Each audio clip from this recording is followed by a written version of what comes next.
వచ్చి ఆ కళ అంతటితో ముగిసిపోయి రాకీ మెలకువలోకి వస్తాడు. ఇలా రాకీకి కళ రావడం వల్ల అతడు మళ్ళీ తిరిగి ఇండియాకి వెళ్ళాలని నిర్ణయించుకుంటాడు. రాకీకి తెలుసు ఇండియాకి వెళ్తే తన ప్రాణాలకి రిస్క్ అని. అయినా అతడు లెక్క చేయకుండా తన అమ్మ కోసం అమ్మ సమాధి చూడటానికి వెళ్తాడు. బెంగళూరు ఎయిర్పోర్ట్ నుంచి బాగా డ్రింక్ చేసి ఎలా పడితే అలా కారుని నడుపుతూ పోలీసులకు దొరికిపోయాడు. ఆ పోలీసులు అతడిని డ్రైవింగ్ లైసెన్స్ ఆర్సీని చూపించమని అడుగుతున్నా లెక్క చేయకుండా అసలు భయం అంటే ఏంటో తెలియకుండా నిల్చొని ఉన్నాడు. అప్పుడు పోలీసులు రాకీని అరెస్ట్ చేసి పోలీస్ స్టేషన్ లో కూర్చోబెడతారు.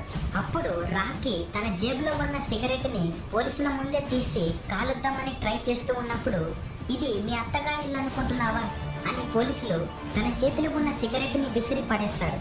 అలా కోపంతో ఉన్న సిఐ రాకీ మీద చెయ్యి ఎత్తడానికి వెళ్తాడు. అప్పుడు ఒక్కసారిగా పోలీస్ స్టేషన్ మొత్తం షేక్ అవుతూ ఉంటుంది. ఏంటి ఇలా పోలీస్ స్టేషన్ మొత్తం షేక్ అవుతుందని బయటికి వచ్చి చూసిన పోలీసులందరూ అక్కడ చూసి షాక్ అయ్యారు. కొన్ని హెలికాప్టర్స్ అలాగే రాకీబాయ్ కోసం తన సైన్యం అక్కడికి వచ్చింది. అక్కడ పోలీసులకు రాకీబాయ్ యొక్క డ్రైవింగ్ లైసెన్స్ ఆర్సీని చూపిస్తారు. అప్పుడు ఆ సిఐ ఆ డ్రైవింగ్ లైసెన్స్ లో ఉన్న పేరుని చదువుతాడు. రాకీ అని తెలిసిన సిఐ ఒక్కసారిగా షాక్ అయ్యి ఎక్కడో పడిపోయిన సిగరెట్ ని తెచ్చి మరీ వెలిగిస్తాడు.